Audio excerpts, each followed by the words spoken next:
Assalamualaikum warahmatullahi wabarakatuh. Tujuan dari cerita ini adalah untuk memberikan inspirasi dan wawasan, bukan untuk menyinggung, menilai, atau menyudutkan siapapun. Saya berharap kisah ini dapat diambil sebagai pelajaran bersama, tanpa mengurangi esensi dari kejadian yang sebenarnya. Sebelum video ini dilanjutkan, saya mohon keikhlasan teman-teman untuk subscribe dan like. Saya doakan Anda sehat selalu, panjang umur, dan dilancarkan rezekinya. Baiklah, kita mulai saja ceritanya. Di sebuah desa kecil yang dikelilingi oleh sawah hijau dan perbukitan yang sejuk, hiduplah seorang gadis bernama Nadia. Ia adalah anak bungsu dari keluarga sederhana yang dikenal sebagai keluarga yang taat beribadah dan memiliki hubungan baik dengan masyarakat sekitar. Ayahnya seorang petani yang juga sesekali menjadi guru mengaji di surau, sementara ibunya adalah seorang ibu rumah tangga yang pandai membuat aneka kue. Nadia tumbuh menjadi gadis yang lincah dan ceria. Sejak kecil, ia dikenal sebagai anak yang cerdas dan berani. Rambutnya panjang hitam pekat, matanya tajam dan penuh semangat, dan wajahnya memiliki kecantikan alami khas gadis desa yang polos dan menawan. Namun, satu hal yang paling menonjol dari dirinya adalah sifat keras kepalanya. Jika sudah tidak menyukai sesuatu, ia akan dengan tegas menolaknya. Dan jika sudah membenci seseorang, ia akan sangat sulit untuk mengubah perasaannya. Dan orang yang paling ia benci sepanjang hidupnya adalah Rangga. Rangga adalah putra sulung dari keluarga terpandang di desa itu. Ayahnya seorang pedagang sukses yang memiliki beberapa tanah sawah yang disewakan ke warga sekitar. Meskipun keluarganya cukup kaya, Rangga tidak tumbuh menjadi anak yang manja atau sombong. Ia justru terkenal sebagai anak yang usil dan jahil. Tidak ada hari yang dilewati Rangga tanpa mengganggu seseorang, dan orang yang paling sering menjadi korbannya adalah Nadia. Mereka tumbuh bersama di lingkungan yang sama, tetapi bukannya menjadi teman baik. Mereka justru seperti anjing dan kucing yang tidak pernah akur. Sejak mereka masih bocah, Rangga selalu menemukan cara untuk membuat Nadia kesal. Saat mereka berusia sekitar 6 tahun, Rangga sering mencubit pipi Nadia dengan keras dan berlari menjauh sebelum gadis itu sempat membalasnya. Jika sedang bermain bersama anak-anak lain, Rangga akan dengan sengaja mengusili Nadia, entah itu menarik kunci rambutnya dari belakang atau menyembunyikan sandalnya saat mereka sedang bermain di surau. Salah satu kejadian yang paling membuat Nadia membenci Rangga adalah saat mereka mengikuti lomba makan kerupuk di perayaan 17 Agustus. Nadia, yang waktu itu sangat bersemangat untuk menang, sudah hampir berhasil menghabiskan kerupuknya. Namun, tiba-tiba Rangga mendorong tali kerupuknya dengan sebatang kayu, membuat kerupuk itu melambung lebih tinggi dan sulit dijangkau oleh Nadia. "Rangga!" Nadia berteriak marah, tetapi Rangga hanya tertawa lepas melihat wajah kesalnya.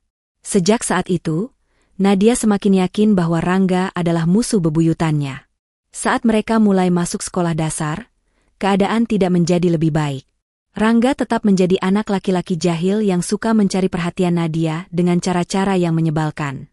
Saat di kelas, ia suka menaruh kertas bertuliskan, "Si kucing garang," di kursi Nadia. Mengolok-olok gadis itu karena sifatnya yang selalu marah-marah setiap kali ia dijahili. Jika Nadia mendapat nilai bagus, Rangga akan pura-pura bertepuk tangan dengan cara yang menyebalkan, seolah sedang mengejeknya. Namun, Nadia bukan tipe yang akan menerima semua gangguan itu begitu saja. Jika Rangga menarik rambutnya, Nadia akan mencubit tangannya sampai lelaki itu berteriak kesakitan. Jika Rangga menyembunyikan sepatunya, Nadia akan menumpahkan segelas air ke kepala Rangga sebagai balasannya. Guru-guru di sekolah mereka sampai kewalahan menghadapi mereka berdua. "Kenapa kalian berdua tidak bisa akur sedikit saja?" tanya Bu Ratna, wali kelas mereka, suatu hari ketika keduanya kembali bertengkar karena Rangga menyembunyikan buku Nadia. "Bu Guru, saya kan cuma bercanda. Nadia aja yang gampang marah," kata Rangga dengan wajah polosnya. Nadia menatapnya dengan tajam. "Kalau begitu, aku juga mau bercanda dengan melempar buku ke kepalamu." Guru mereka hanya bisa menggeleng pasrah melihat mereka berdua. Tahun demi tahun berlalu, tetapi permusuhan mereka tidak berkurang sedikit pun. Saat mereka menginjak masa SMP, Nadia sudah mulai berubah menjadi seorang gadis yang lebih dewasa dan cantik. Banyak teman laki-lakinya mulai memandangnya dengan cara yang berbeda, termasuk Rangga. Namun, bukannya berhenti menjahilinya, Rangga justru semakin kreatif dalam membuat Nadia marah. Ketika mereka duduk di bangku kelas 9, Rangga pernah membuat seluruh teman sekelas tertawa karena mengedit foto Nadia di koran sekolah dengan menambahkan kumis di wajahnya. Nadia yang saat itu sudah mulai peduli dengan penampilannya merasa sangat malu dan marah. "Rangga!" teriaknya di tengah kelas, lalu mengejar lelaki itu dengan penggaris panjang di tangan. Rangga hanya tertawa dan berlari menghindar. Namun, dalam hatinya, ia sebenarnya sudah menyukai Nadia sejak lama. Sayangnya, ia tidak tahu cara lain untuk mendekati gadis itu selain dengan menjahilinya. Sementara itu, Nadia semakin membenci Rangga. Baginya, Rangga adalah penyebab utama dari semua rasa kesalnya selama bertahun-tahun. Setelah lulus SMA, mereka berdua berpisah untuk sementara waktu. Nadia melanjutkan pendidikannya di perguruan tinggi di kota, sementara Rangga tetap tinggal di desa membantu bisnis keluarganya. Selama beberapa tahun itu, Nadia merasa hidupnya lebih tenang tanpa gangguan Rangga. Ia menikmati kehidupannya di kota, bertemu banyak teman baru, dan mengejar impiannya. Namun, ketika ia kembali ke desa setelah lulus kuliah, ia dikejutkan oleh kenyataan bahwa Rangga telah berubah. Rangga yang dulu usil dan jahil kini sudah tumbuh menjadi seorang lelaki dewasa yang lebih tenang. Ia telah mengambil alih bisnis keluarganya, menjadi pria yang dihormati oleh masyarakat desa. Penampilannya pun jauh berbeda dari dulu. Ia semakin tampan, dengan tubuh tegap dan tatapan yang lebih tajam. Namun, meskipun Rangga telah berubah, bagi Nadia, semua luka dari masa kecilnya masih membekas. Ia tetap merasa kesal setiap kali melihat pria itu, seolah-olah semua kenangan buruk masa kecil mereka kembali muncul di pikirannya. "Apapun yang terjadi, aku tidak akan pernah bisa menyukai lelaki itu," gumamnya dalam hati setiap kali ia berpapasan dengan Rangga di desa. Tapi takdir berkata lain. Tanpa diduga, keluarganya telah menjodohkan Nadia dengan orang yang paling ia benci, Rangga. Dan disinilah kisah mereka benar-benar dimulai. Nadia menatap kedua orang tuanya dengan wajah tegang. Ia masih tidak percaya dengan apa yang baru saja mereka katakan. "Apa? Aku harus menikah dengan Rangga?" Suaranya meninggi, nyaris bergetar karena marah. Ibunya, Bu Rini, menatapnya dengan lembut tetapi tegas. "Nadia, ini sudah keputusan keluarga. Kamu tahu sendiri, ayah Rangga adalah sahabat ayahmu sejak kecil. Dulu mereka pernah berjanji ingin menjodohkan anak-anak mereka. Dan sekarang, mereka ingin menepati janji itu." "Tapi, Bu, aku membenci Rangga," protesnya, tangannya mengepal. "Aku tidak pernah menyukainya. Kenapa harus dia?" Ayahnya, Pak Hasan, yang sejak tadi diam, akhirnya angkat bicara. "Nadia, pernikahan bukan hanya soal cinta. Ini soal keluarga, soal kepercayaan. Rangga adalah pria yang baik. Dia sudah berubah. Sekarang dia lelaki dewasa yang bertanggung jawab. Tidak ada alasan bagimu untuk menolaknya." "Tidak ada alasan? Aku punya banyak alasan untuk menolak. Sejak kecil dia selalu menggangguku, selalu membuat hidupku sengsara." Ibunya menghela napas panjang. "Nadia, kamu bukan anak kecil lagi. Rangga pun bukan anak kecil yang usil itu lagi. Ini keputusan yang terbaik." Nadia merasa dunia runtuh di sekelilingnya. Ia menatap wajah orang tuanya satu persatu, berharap ada setitik harapan bahwa ini semua hanya lelucon. Tapi tidak. Mereka serius. Lebih buruknya lagi, Rangga sama sekali tidak menolak perjodohan ini. Saat mereka bertemu keesokan harinya, Rangga hanya tersenyum tipis sambil berkata, "Aku sih nggak masalah menikah denganmu. Lagi pula, ini sudah ditentukan orang tua kita." Ucapan Rangga itu membuat Nadia semakin kesal. Kenapa pria itu tampak begitu santai, sementara hatinya berkecamuk?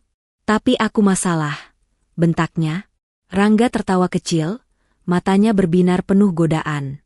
"Ya, tapi sayangnya, keputusan ini bukan cuma di tanganmu, Nadia." Nadia ingin sekali menghantam dada lelaki itu, tetapi ia tahu itu tidak akan mengubah apapun. Dan akhirnya, meski dengan hati penuh amarah dan dendam, ia terpaksa menerima pernikahan itu. Pernikahan Nadia dan Rangga berlangsung meriah.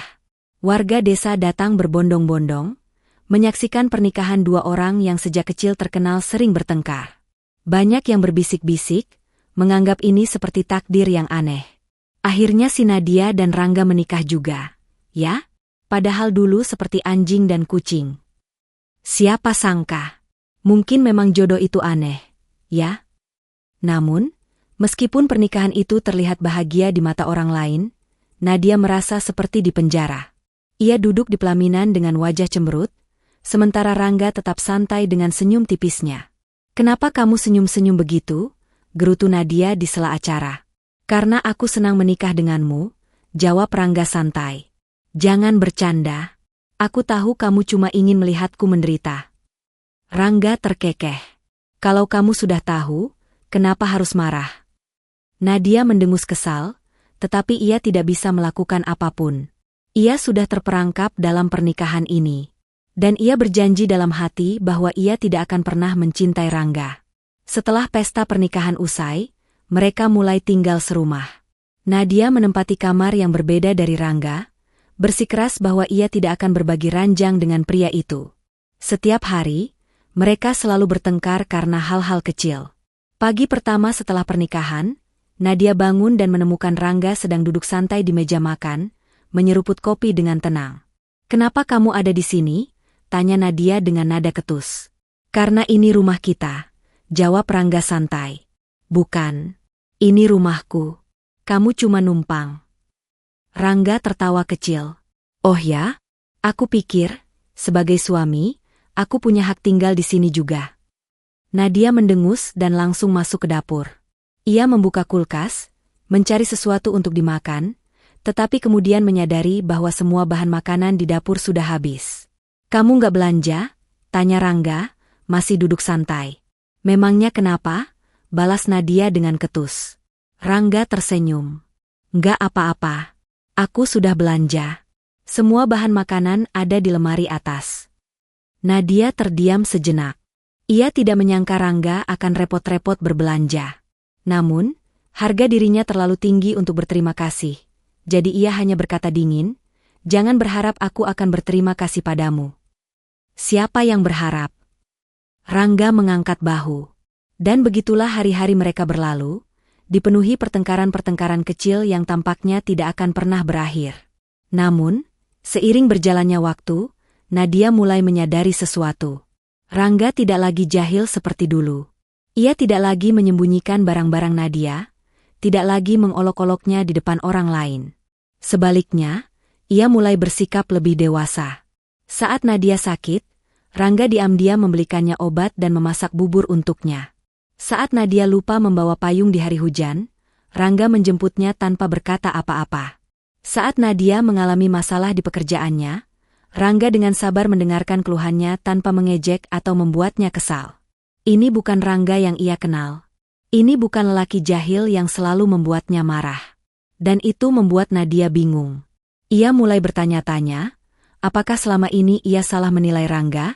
Namun, egonya terlalu besar untuk mengakui bahwa mungkin, hanya mungkin, Rangga tidak seburuk yang ia kira.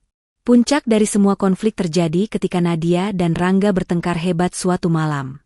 Saat itu, Nadia pulang lebih larut dari biasanya karena ada pekerjaan yang menumpuk di kantor. Saat sampai di rumah, ia melihat Rangga duduk di ruang tamu. Wajahnya serius. "Kamu dari mana?" tanya Rangga dengan nada dingin. "Memangnya kenapa?" "Aku kan bukan anak kecil yang harus diawasi," balas Nadia tajam. "Kamu pulang larut tanpa memberi kabar. Aku khawatir." Nadia tertawa sinis. "Khawatir? Jangan pura-pura peduli, Rangga. Aku tahu kamu tidak benar-benar khawatir. Kamu hanya ingin mengontrolku." Mata Rangga berkilat marah. "Aku tidak ingin mengontrolmu, Nadia. Aku hanya ingin kamu sadar bahwa sekarang kamu sudah menikah. Aku suamimu. Aku punya hak untuk khawatir." "Khawatir? Kamu tidak perlu khawatir. Aku bisa menjaga diriku sendiri." "Kamu keras kepala, Nadia. Kamu menyebalkan, Rangga." Mereka saling menatap dengan penuh emosi, napas keduanya memburu karena amarah. Lalu tiba-tiba, Rangga berkata dengan suara rendah tetapi penuh makna. "Aku tidak pernah membencimu, Nadia. Bahkan sejak kecil, aku selalu menyukaimu." Nadia membeku. Ia tidak tahu harus berkata apa. Hatinya bergetar, tetapi ia tidak ingin mempercayai kata-kata itu. Namun, sejak malam itu, ada sesuatu yang mulai berubah dalam dirinya. Sejak malam itu, setelah Rangga berkata bahwa ia tidak pernah membenci Nadia, bahwa sejak kecil ia selalu menyukainya, hati Nadia menjadi gelisah. Ia tidak bisa mengabaikan kata-kata itu begitu saja. Selama ini, ia selalu berpikir bahwa Rangga adalah musuhnya. Bahwa sejak kecil, Rangga hanya ingin membuat hidupnya sengsara. Namun, setelah mereka menikah, pria itu tidak pernah benar-benar menyakitinya. Ia memang suka menggoda, tetapi tidak pernah melampaui batas. Justru sebaliknya, Rangga selalu ada di saat ia membutuhkannya. Entah itu ketika ia sakit, ketika ia kelelahan setelah bekerja, atau bahkan ketika ia hanya butuh seseorang untuk mendengarkan. Tapi, benarkah perasaannya mulai berubah? Tidak. Itu mustahil. Ia mengguncang kepalanya dengan frustrasi. Tidak mungkin ia jatuh cinta pada pria yang selalu ia benci sejak kecil. Namun, perasaan memang tidak pernah bisa dikendalikan dengan mudah. Suatu hari, Rangga mendapat kabar bahwa salah satu bisnis keluarganya di kota mengalami masalah besar. Ia harus pergi ke sana untuk beberapa waktu agar bisa membantu mengatasi situasi. "Aku harus ke kota selama beberapa minggu," kata Rangga saat mereka sedang sarapan bersama. Nadia, yang biasanya tidak peduli, tiba-tiba merasa ada sesuatu yang aneh di hatinya. Oh, hanya itu yang bisa ia katakan. "Aku nggak tahu pasti kapan akan kembali. Tapi aku akan berusaha menyelesaikan semuanya secepat mungkin." Nadia mengangguk pelan. "Ya, hati-hati di jalan." Rangga terdiam sejenak, menatapnya dengan tatapan penuh arti. Lalu, pria itu tersenyum kecil sebelum beranjak pergi. Saat pintu tertutup di belakangnya, Nadia merasa ada sesuatu yang hilang. Rumah yang biasanya penuh dengan suara Rangga yang menyebalkan kini terasa sunyi. Ia berusaha meyakinkan dirinya bahwa ini lebih baik. Tanpa Rangga, ia bisa hidup dengan lebih tenang. Namun, hari pertama tanpa Rangga terasa canggung. Hari kedua terasa aneh. Dan pada hari ketiga, ia mulai merindukan pria itu. Ia tidak pernah menyangka bahwa kehadiran Rangga selama ini ternyata memiliki tempat tersendiri dalam hidupnya. Malam itu, Nadia tidak bisa tidur. Ia terus memikirkan Rangga. Ia mencoba mengingat kapan terakhir kali pria itu menggodanya dengan hal-hal menyebalkan. Ia mencoba mengingat kapan terakhir kali ia benar-benar marah pada Rangga. Dan anehnya, ia menyadari bahwa dalam beberapa bulan terakhir, ia tidak lagi marah seperti dulu. Ya, mereka memang masih sering bertengkar. Ya, Rangga memang masih suka menggoda dan bercanda. Tapi, di balik itu semua, Rangga juga selalu memperhatikannya. Ketika ia sakit, Rangga merawatnya. Ketika ia lupa makan, Rangga mengingatkannya. Ketika ia lelah, Rangga akan diam dan membiarkannya beristirahat, tetapi tetap berada di dekatnya. Lalu, sejak kapan ia mulai menikmati perhatian itu? Nadia menghela napas panjang. Mungkinkah selama ini ia salah? Mungkinkah Rangga benar-benar mencintainya sejak dulu? Dan yang lebih menakutkan lagi, mungkinkah ia juga mulai mencintai Rangga? Menyadari bahwa ia mungkin mulai mencintai Rangga justru membuat Nadia semakin takut. Selama ini, ia selalu berpikir bahwa pernikahan mereka adalah sebuah paksaan. Ia selalu percaya bahwa ia tidak akan pernah bisa mencintai pria itu. Tapi sekarang, hatinya berkata lain. Namun, bagaimana jika semuanya hanya ilusi? Bagaimana jika setelah ia mengakui perasaannya, Rangga justru berubah? Bagaimana jika semua perhatian yang diberikan Rangga selama ini hanya sebatas tanggung jawab sebagai suami? Nadia takut kecewa. Ia takut jika ia jatuh terlalu dalam, kemudian Rangga tidak benar-benar mencintainya seperti yang ia harapkan. Jadi, ia mencoba mengabaikan perasaannya sendiri. Ia mencoba bersikap seolah-olah tidak terjadi apa-apa. Namun, semakin ia berusaha mengabaikan perasaannya, semakin ia tersiksa. Akhirnya, setelah hampir 3 minggu Rangga pergi, Nadia tidak bisa lagi menahan dirinya. Ia mengambil ponselnya dan mengetik pesan. "Rangga, kapan kamu pulang?" Ia menunggu. Detik berlalu. Menit berlalu. Tidak ada balasan. Hatinya semakin gelisah. Lalu ia mencoba menelepon Rangga. Namun, teleponnya tidak diangkat. Nadia mulai panik. Kenapa Rangga tidak menjawab? Apakah terjadi sesuatu? Dan tanpa berpikir panjang, ia memutuskan untuk pergi ke kota menyusul suaminya. Setelah perjalanan panjang, akhirnya Nadia tiba di tempat di mana Rangga mengurus bisnis keluarganya. Ia langsung menuju kantor tempat Rangga bekerja, dan di sana ia menemukan sesuatu yang membuat dadanya mencelos. Rangga sedang berbicara dengan seorang wanita cantik. Wanita itu tertawa, dan Rangga juga tersenyum. Nadia merasa hatinya seperti diremas. Jadi, selama ini Rangga tidak membalas pesan atau mengangkat teleponnya karena sedang bersama wanita itu. Tiba-tiba ia merasa bodoh. Kenapa ia datang jauh-jauh hanya untuk melihat ini? Dengan langkah cepat, ia berbalik, berniat pergi dari tempat itu secepat mungkin. Namun, baru beberapa langkah, suara Rangga menghentikannya. Nadia? Nadia memejamkan mata. Ia berharap bisa menghilang saat itu juga. Rangga berjalan mendekatinya. Kamu ngapain di sini? Nadia mengangkat dagunya, mencoba bersikap biasa saja. Aku hanya ingin memastikan kamu baik-baik saja. Rangga menatapnya lama, lalu tiba-tiba tersenyum kecil. Kamu khawatir padaku? Tentu saja tidak. Nadia buru-buru menyangkal. Rangga tertawa kecil. Kalau begitu, kenapa kamu datang jauh-jauh ke sini? Nadia terdiam. Ia ingin menyangkal. Ia ingin mengatakan bahwa ia tidak peduli. Tapi, ia tahu ia tidak bisa lagi berbohong pada dirinya sendiri.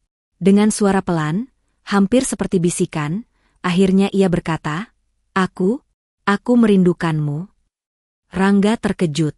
Nadia sendiri tidak percaya bahwa ia akhirnya mengatakan itu. Namun, sebelum Rangga sempat berkata apa-apa, Nadia kembali melanjutkan, tapi aku tidak tahu apakah aku benar-benar mencintaimu atau tidak. Aku hanya tahu bahwa aku tidak ingin kehilanganmu. Rangga menatapnya dengan tatapan yang sulit diartikan.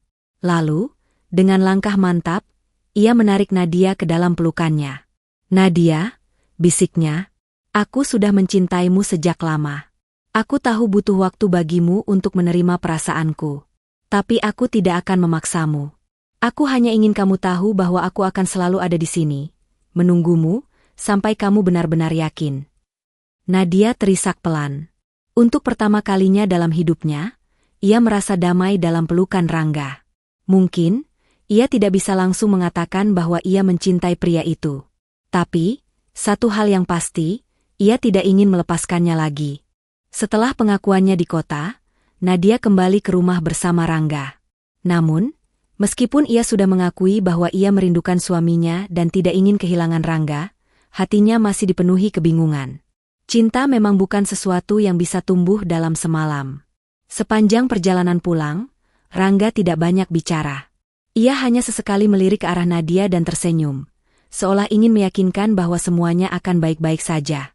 Namun, ada satu hal yang jelas, hubungan mereka telah berubah. Untuk pertama kalinya sejak pernikahan mereka, Nadia tidak lagi merasa terpaksa berada di dekat Rangga. Dan untuk pertama kalinya juga, ia mulai membuka hatinya. Setelah kembali dari kota, Nadia mulai melihat Rangga dari sudut pandang yang berbeda. Dulu, ia selalu merasa bahwa pria itu adalah musuhnya. Namun sekarang, setiap kali ia melihat Rangga, ia justru merasa tenang. Namun, meskipun hatinya mulai melunak, ia tetap merasa canggung. Bagaimana caranya menunjukkan bahwa ia mulai peduli? Bagaimana caranya menanggapi perhatian Rangga tanpa terlihat aneh? Suatu pagi, Nadia bangun lebih awal dari biasanya. Biasanya, ia selalu membiarkan Rangga menyiapkan sarapan sendiri. Tapi kali ini, ia memutuskan untuk melakukan sesuatu yang berbeda. Dengan canggung, ia pergi ke dapur dan mulai memasak. Saat Rangga masuk ke dapur, ia tampak terkejut melihat istrinya yang biasanya malas memasak, kini berdiri di depan kompor. "Kamu masak?" tanyanya dengan senyum menggoda. Nadia mendengus pelan. "Iya, kenapa? Heran?" "Banget," jawab Rangga sambil tertawa kecil. Nadia meletakkan sepiring nasi goreng di meja dan duduk di seberangnya. Ia tidak berani menatap suaminya secara langsung, takut melihat ekspresi mengejek di wajah pria itu.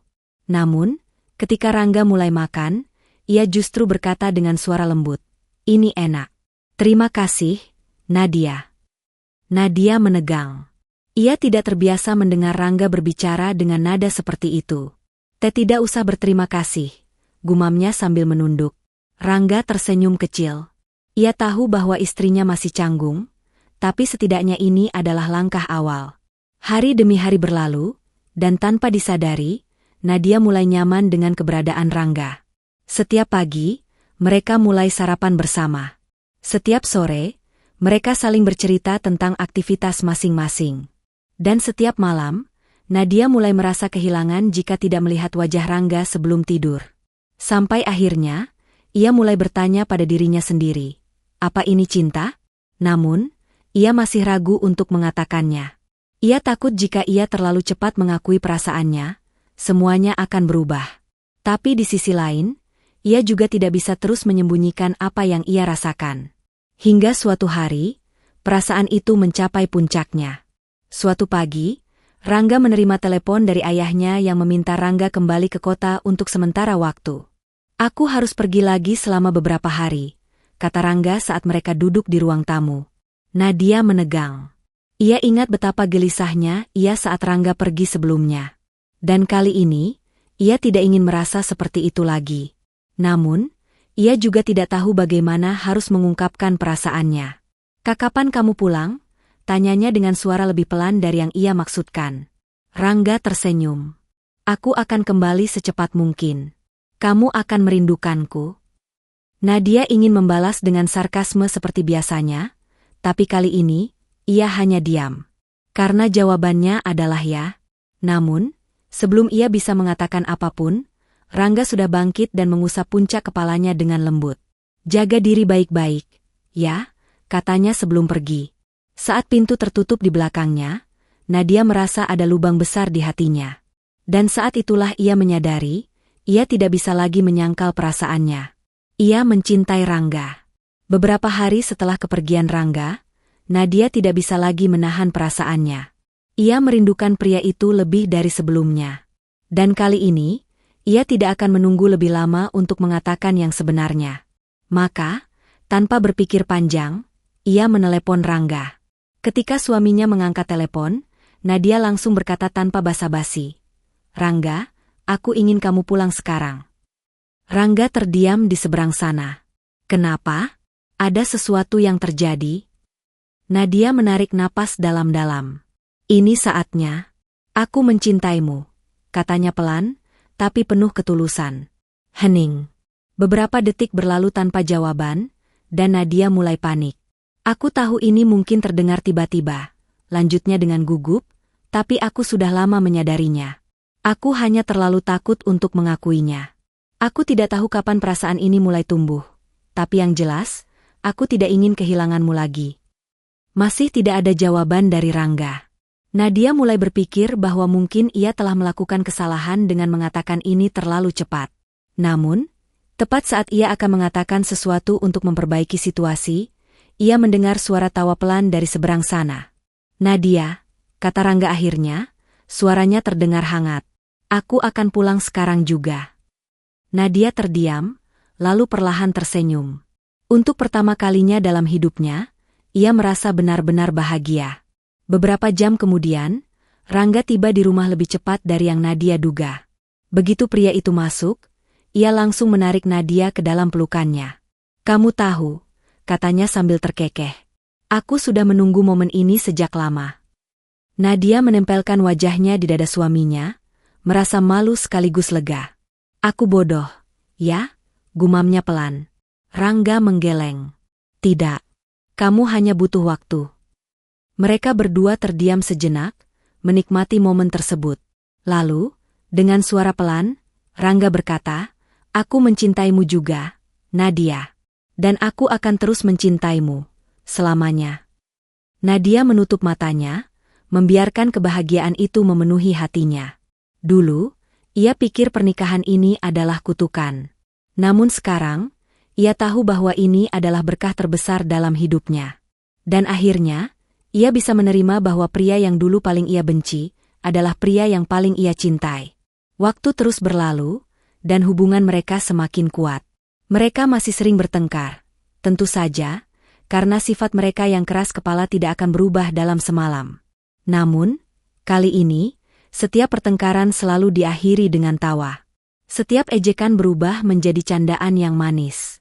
Dan setiap hari yang mereka lalui bersama dipenuhi dengan cinta yang tulus. Kini, Nadia tidak lagi merasa terpaksa berada di sisi Rangga. Sebaliknya, ia bersyukur karena telah diberi kesempatan untuk mencintai pria yang ternyata adalah takdirnya. Dan akhirnya, pernikahan yang dulu ia anggap sebagai paksaan berubah menjadi kisah cinta yang indah. Sebuah kisah cinta yang tidak terduga. Sebuah kisah cinta yang akan bertahan selamanya. Terima kasih sudah mendengarkan cerita ini, semoga kita dapat mengambil pelajaran di dalamnya.